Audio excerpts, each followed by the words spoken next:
Start, and I'm conscious that some of the public have read that they can't hear unless members speak directly into the microphone. Is that all right? Can people hear that? I can hear you, yes. Can members please make an effort to speak into the mic when it's your turn? Okay, your attendance at meeting is as it is. Any declarations of interest? Medium-term financial plan, which I will move and speak to in a minute, but I understand, Paul, you'd like to say something, followed by Sheila. Yeah. Oh, it's now. I wasn't sure whether to be before or after, Chair. Yep. Okay.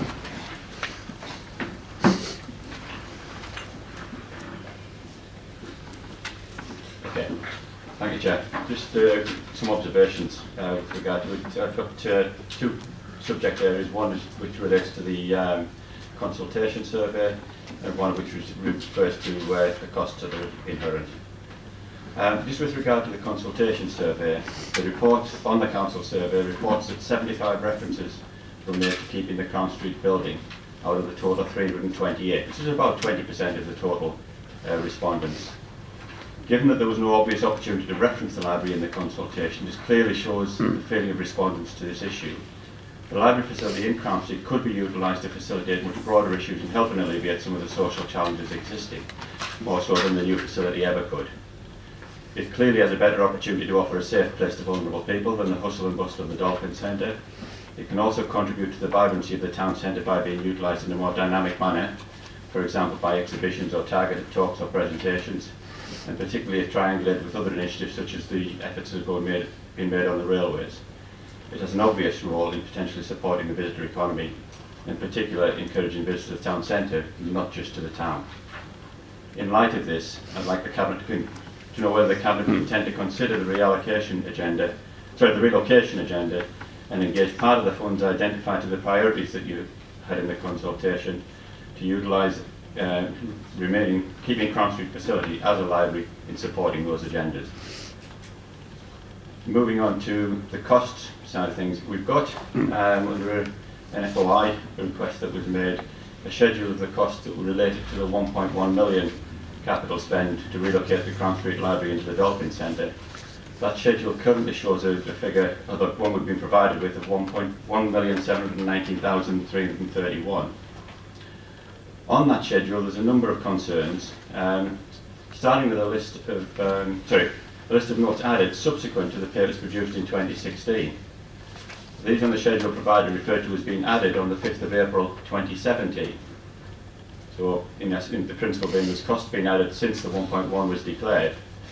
The costs that are referred, without being detailed in specific amounts, refer to the Central Hall works and soft structural steel added, strengthening and soundproofing to the existing floor added, extra doors and ironmongery added, extra floor finishes renewed, fire protection to Central Hall steel and extensive boxing in of existing ductwork, and services in the next renewal of ceilings.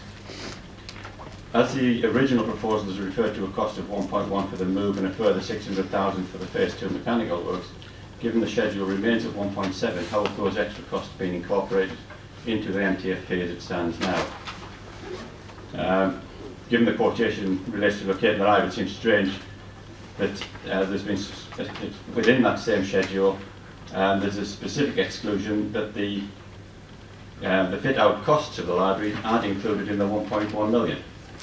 It's a strange thing when that's what the whole schedule is supposed to be about. And also the company letter that we received with it states that what the 1.1 million includes furniture and fittings, but the detail in that schedule doesn't seem to support that statement. Please could you confirm the robustness of the data inherent in the relocation proposal? And I also couldn't actually identify it in the capital plan that's shown in Appendix 10. I wondered where it actually was included. Paul, do you want to deal with the specific points? Trying to get my head around, there's so many numbers thrown out there. Yeah. The 1.1 million and the 600,000 are estimates, and they will be subject to a tendering process to finalise the estimates. The 1.1 million doesn't appear in the capital programme. It hasn't It is actually within the revenue budget, because the implications of it are dealt with within the revenue budget. If the revenue budget goes ahead and the relocation happens, so it isn't actually in the capital program at this current time, in documents you see going to be today. Sorry, Paul, why would that be? I thought that you would have a capital budget that was aligned with the revenue budget. We're funding from the revenue budget, that we potentially borrowing. It's accounted for in the council's overall revenue budget. It seems strange to me, but okay, if that's the way it is, that's what it is. In terms of the vibrant town centre stuff, you need to remember that is a one-off payment. We've only managed to secure longer-term funding for 2 of the projects. The town centre one, 500,000, is a one-off payment over the term of this MTFP. And if you read the report, as I'm sure you have, there's no reason to believe things are going to get any better any day soon. So what we've got is an incredible shrinking budget, and we need to ensure that what facilities we've got are future-proofed as much as possible. For that reason, we've got 500,000 in, but it's a one-off over 4 years, which is only about, what, 125,000 per year, and after that it's a cliff edge, that disappears. And I don't think that's the way that we should be running key services, on the basis that we've got 4 years' money and then nothing. Rightly, the public would criticise us if we were doing that. This is one of the limited number of authorities that has always aimed to produce a 4-year MTFP. Some authorities, even in this region, are still running on 1-year MTFPs, which I just think is suicide. Yeah, it may look good to the public when you say we've got it all sorted this year, but you're missing the elephant in the room, which is next year. And I just happen to believe, and ever since I took over, I've always believed that local services, especially when you look at the critical services, adult social care, children's social care, all those things need the certainty of a 4-year plus plan. And for that reason, I can't really agree that we should do that. Nick, I don't know whether you want to come in. No, only that, always the point around the consultation, and I know there was an organised sort of writing by one group, and I fully understand that, and that's reflected in the figures that you mentioned there, Paul.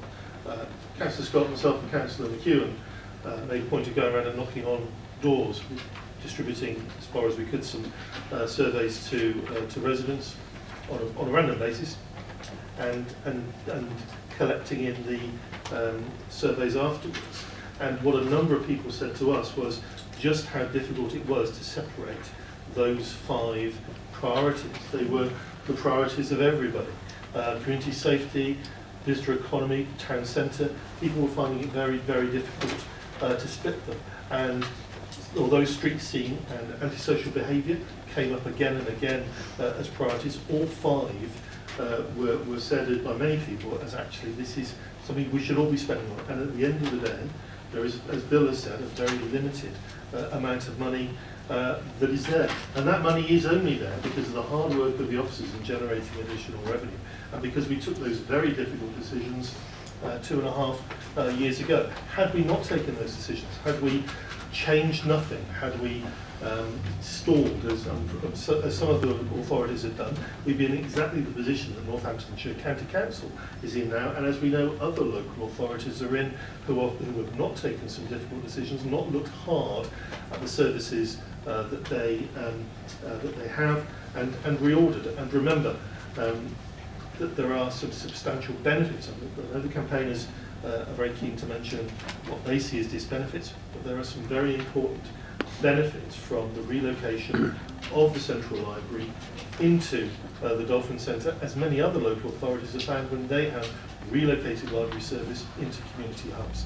And it's important to have both sides of the picture and not simply a one side of the picture. Chair, just I absolutely endorse your comments about the 4-year view. I think it's absolutely appropriate. I think the disappointment from our side is that we've constantly talked and referred to the fact that we think there's a challenge available in terms of the financing costs, as you know, Nick, and you refuse to discuss them further with us to understand the opportunities that we think you should be looking at, and that the actual costs, therefore, in terms of the future and the amount it would take to support the libraries going forward, it being retained where it was, is substantially different to what you're actually saying. and why you won't actually sit down and have that discussion. Because if you can prove it wrong, that I'm wrong, then I'm very happy to have that discussion, Nick. But unfortunately, you refuse to do that, so therefore we're going to have to continue to argue. Just thanks, Paul. Okay. Sheila?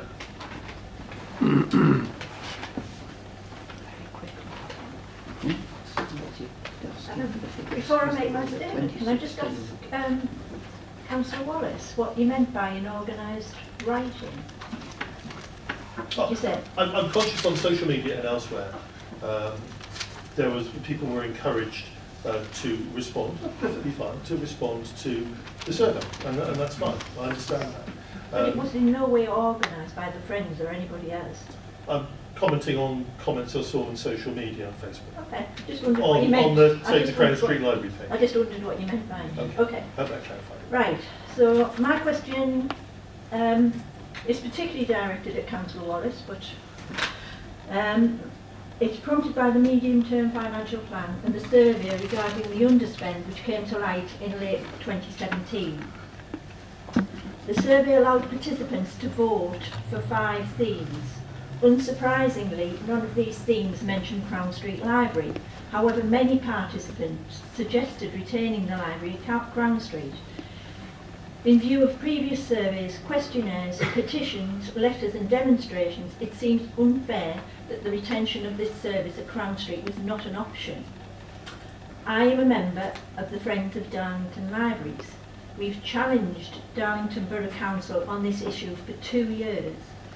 We are presently awaiting a date for the judicial review where the council's processes in coming to this decision will be challenged.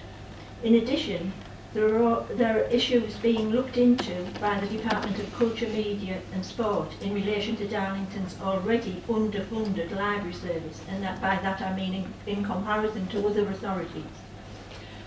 We have heard all the arguments. There is no money. You've publicly stated that if the cost of retaining the library in its rightful home was to be handed to you, you would not use it for this purpose. Public buildings rarely have a lifespan of more than 150 years. There are hundreds of examples throughout the country that disprove this statement. It will attract more younger people to use the service. Have you seen the recent photographs of the packed children's library? There will be better access for elderly and disabled people. These people will have to take their lives in their hands crossing busy Tubwell Row and then have to queue for inadequate lifts, which will also disrupt existing users of the We've done our best to suggest alternative ways of raising income, both for Crown Street Library and the Dolphin Centre. We met with you for this very purpose over a year ago. We received no feedback or acknowledgement of our efforts. We do not want this fight. We want to work with the council to find a solution, but we have repeatedly hit a brick wall. My question is this: why do you refuse to consider the retention of the library service as an option? Should we do that, Rick? Yeah, I mean, I'll be returning to some of the points I made earlier, but there was an incredibly thorough investigation of the benefits, the advantages of Crown Street, but also some of the ways in which it doesn't meet the needs of the people of Darlington, in which it is a service which is declining in usage, declining in the number of books offered quite markedly. That's not uncommon from other library services around the country. Doing nothing, I'm afraid, isn't an option. And there is also, and there remains, the imperative of saving money as well. Because without saving money, we couldn't reinvest in some of the services that we see there in paragraph 7. I'm sorry when people use phrases like older people will take their lives in their hands by using a different part of the town centre. That's scaremongering, and it really doesn't assist a debate about how services can be best provided in the country, in the town centre. But it is the case that when we debated the medium-term financial plan 2.5 years ago, I said that if more money was available to the council at that time, I wouldn't necessarily think about not moving the library from Crown Street, partly because of the singular advantages that there are in terms of boosting the usage of the library by relocating it to the Dolphin Centre, which has between 900,000 and 1 million visits every year, getting the next generation to use and value and love books, much as my generation and other generations have done so, but also because there are competing demands, because there are other competing priorities. And when I look at some of those priorities, and as Bill has mentioned, we don't have anywhere near the money that we would like to reinvest in areas like neighbourhood renewal, in terms of attracting more people into the town centre. Thinking about community safety, and I see in my own ward and elsewhere the scourge of antisocial behaviour and crime and the impact on residents. The fact that we have taken a lot of money out of street scene, and over again residents are telling us, whether it's the state of the back lanes or it's the state of the streets, Darlington isn't as clean as we would want it, and we aspire to better. Some of them are taking that into their own hands by doing wonderful jobs as volunteers, as street champions, but we simply have to reinvest. So ultimately, yes, it is a matter of choice. It's a matter of priority. But I believe that relocating the library into a building which will have better access, I disagree with you on the access point, and will have greater take-up in terms of the number of people using it, whilst at the same time saving money and giving us the resources to reinvest in services and areas that absolutely are the priorities of the people of the town. I have to pick the latter every time. Did you want to come back to you or? It still doesn't answer my question. I mean, it obviously is. I really don't understand why, when there is such opposition to it, you will not consider it. At no point have we ever been given any hope that there would be any consideration of anything other than what you've already decided. And I do actually think that is wrong. This was a matter we went into a great detail during the medium-term financial plan. We looked at the business plan that was provided by the Friends and others. We looked at the opportunities that we could see ourselves, and I'm afraid there simply wasn't the future for a reinvigorated library service in that location that is offered by the Dolphin Centre. No. So it was already decided when you actually, before the consultation in that case? No, not at all. That Well, arose then through the consultation. Why Sheila. did you consult if you weren't going to take any notice? I didn't say that. That's how it appears to me, but thank you. Can I move then the recommendation? Sorry, Cindy. Can I just comment on Sheila's question? It concerns me that you have the feeling that it was an unfair consultation, and that the idea that saving the library wasn't considered, because the consultation was only part of the decision-making process, the mechanism to inform us about the decision we're going to take tonight.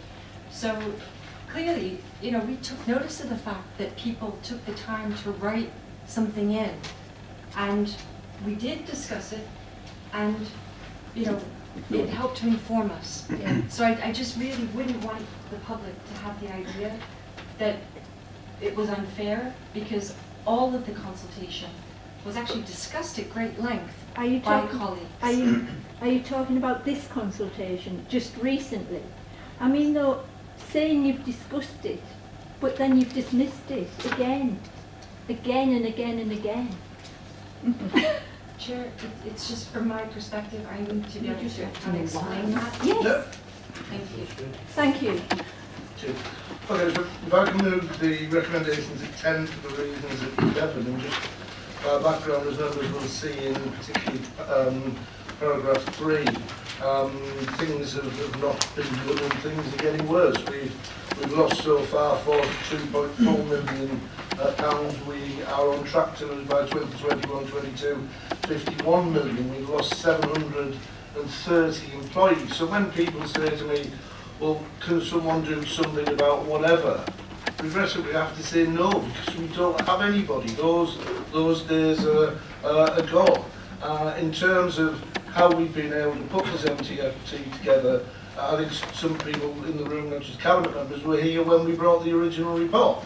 And there was criticism from some quarters about why didn't we know we were going to have this money? And by the time I got home that night, that money had all disappeared because the payoff had been made and the whole thing had gone. And that is how fluid this entire budget is. And for that reason, of the 5 priorities, we only feel, certainly I only feel able to recommend that 2 of them are effectively, have an element in them which is effectively revenue. So it's not the 500,000 one-off to the other 3, although there are capital elements to it. And that is because of the financial situation, not just Darlington, but every local authority finds itself.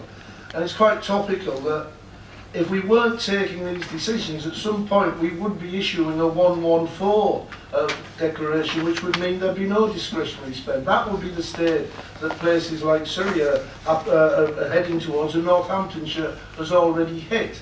Now that, in my view, is an absolute abdication of the council's responsibility to plan for the future. We know it's going to be tough. It's not going to be easy, but this is a budget which, God willing, will get us through to 2021. Certainly in a better state than an awful lot of other authorities.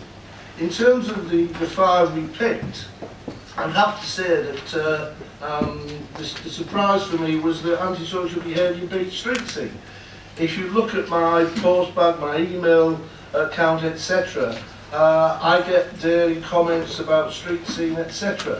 That, to me, I would have thought was number 1. But I think Nick is probably right that the two are linked. If you see an area with high levels of refuse in, you begin to think that is an unsafe area. It may not be. It may actually be the safest street in town. But I think the two are linked. Antisocial behaviour and the cleanliness of the town not being, as Nick says, what we want it to be. But in our defence, if you go back 2.5 years, and hindsight is the only exact science that we've got, we had to make decisions about how we could get to this stage without declaring basically bankruptcy. And we did it. And in hindsight, we probably did take too much out of street scene, and the public has said that. And we are listening, and we are putting that back as much as we can. We're not putting back anything like we were spending 3, 4, 5, 6 years ago, but we're putting back what we can because we have listened, and it has been, in my opinion, that has been the real campaign being launched fought in this town to get more money into street scene. And in that respect, I believe that we've actually listened. We've also listened on other areas. Our town centre, like every other, faces a huge challenge from online shopping. And it always kind of annoys me. People go on about, why aren't you doing more to support the town centre? While under their arm, they've got a box that's been delivered by a courier from some online trader. If people really want to support the town centre, and the council's got a role in it, but if people really want to support the town centre, they need to shop there. It's no good shopping online and then complaining the shops are closed. In terms of developing an attractive visitor economy, we've got an important date coming up at 2025, and we need to be as ready for that as we can be. It will be a real indictment of not just this council, but the whole of the town if we let 2025 slip by and we weren't at the centre of it. If we allowed Stockton or County Durham to steal the limelight on that. This is the birthplace of railways, and people often criticise me for not caring about our history. I do care about our history. I was born and bred in this town, and I want to see us as ready as we can be under the circumstances for 2025.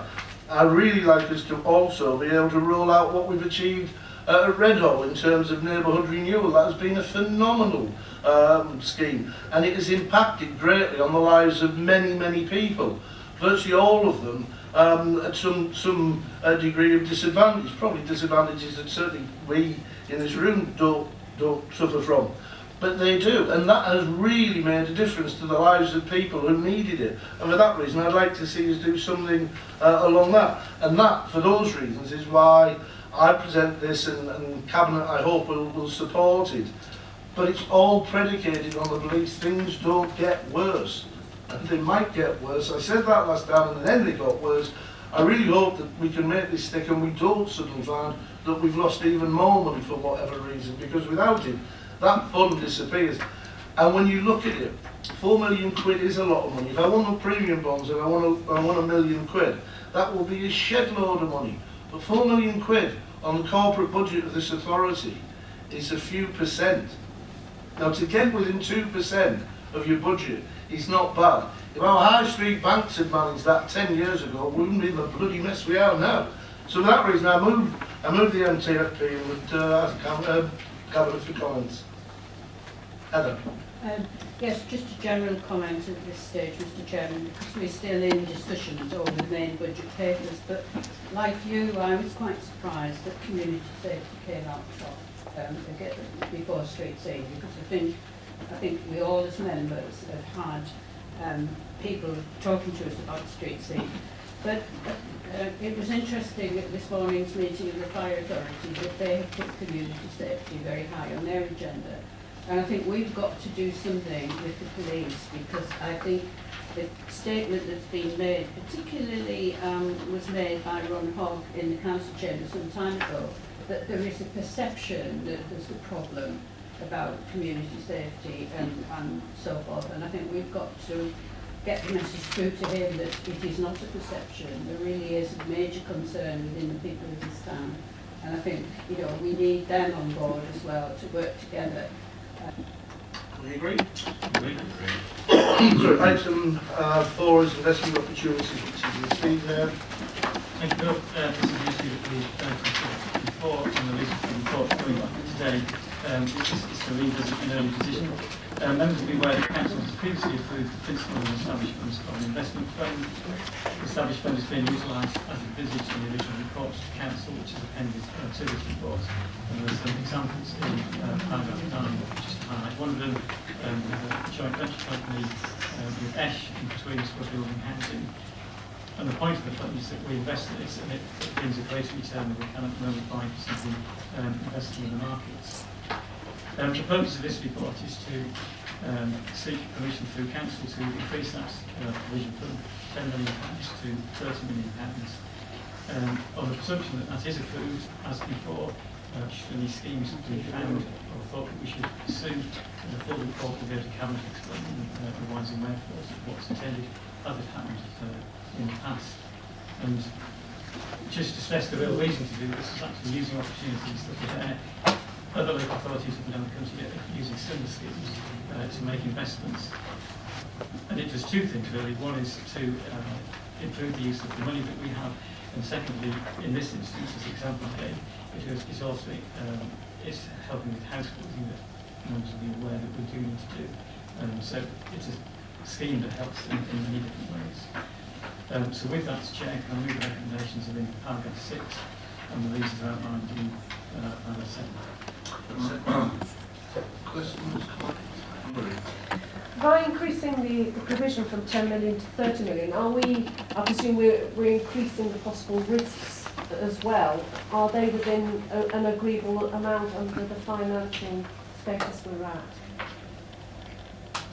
at?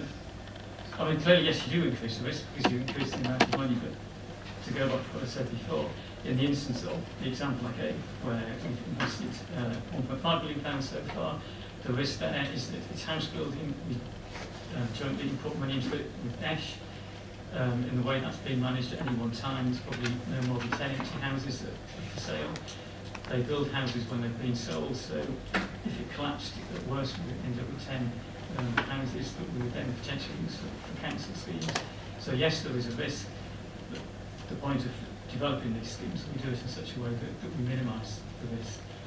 There's always risk when we invest money, even if we invest it in banks, because interest fall and rise. So the point of the schemes is that we would choose ones that minimise the risk. Yes, thank you, Chair. Just to echo what Councillor Harker said and say that I'm a member of the Audit Committee. We've discussed this at Audit Committee, and to remind colleagues, that's cross-party.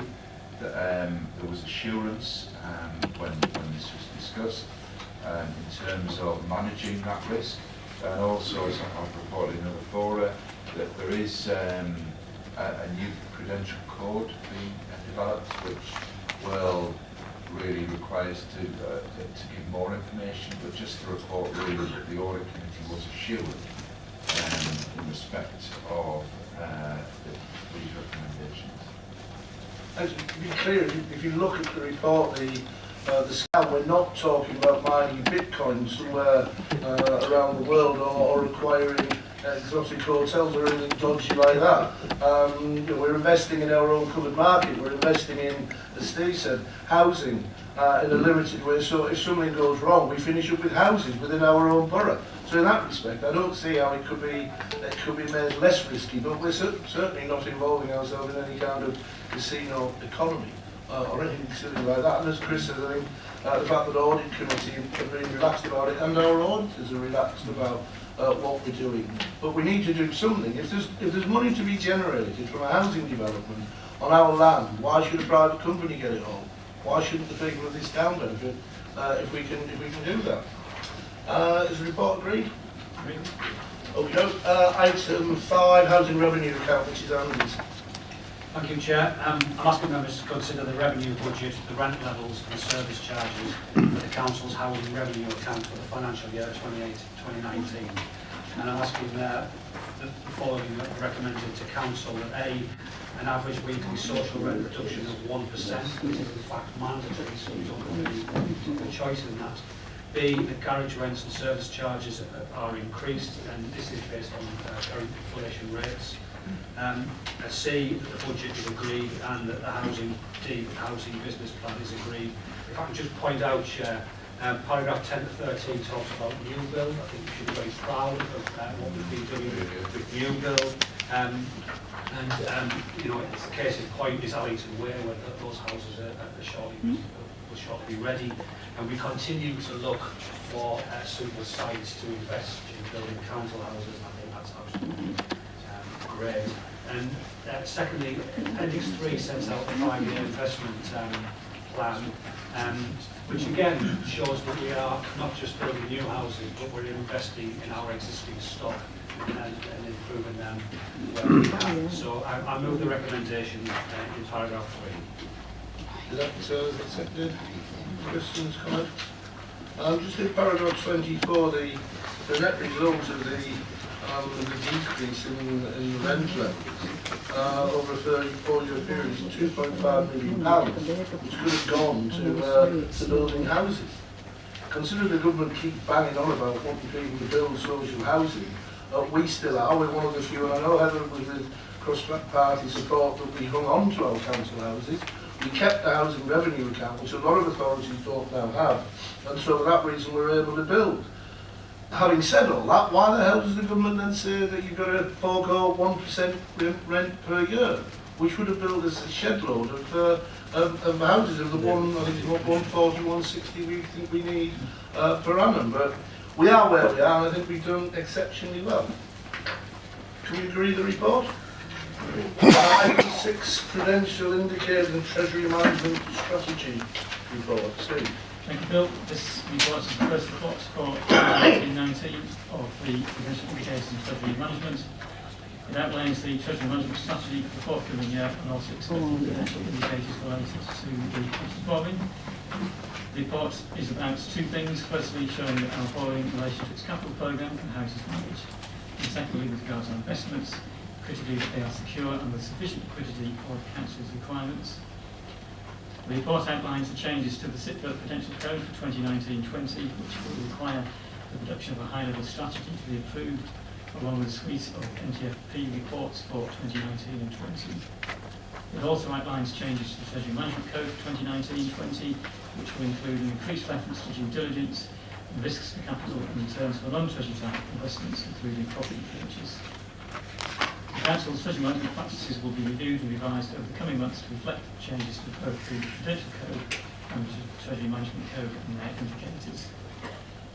There are no changes to the mechanisms for selecting investment counterparties, and the report proposes for 2018-19 an operation boundary for borrowing of 300 million and an authorised limit of £316 million. The report has been submitted to the Audit Committee, which is satisfied with the information.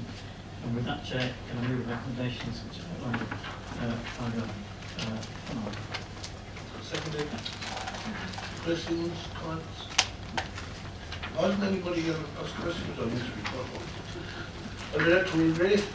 Can I thank you for your attendance and wish you a happy Valentine's Day?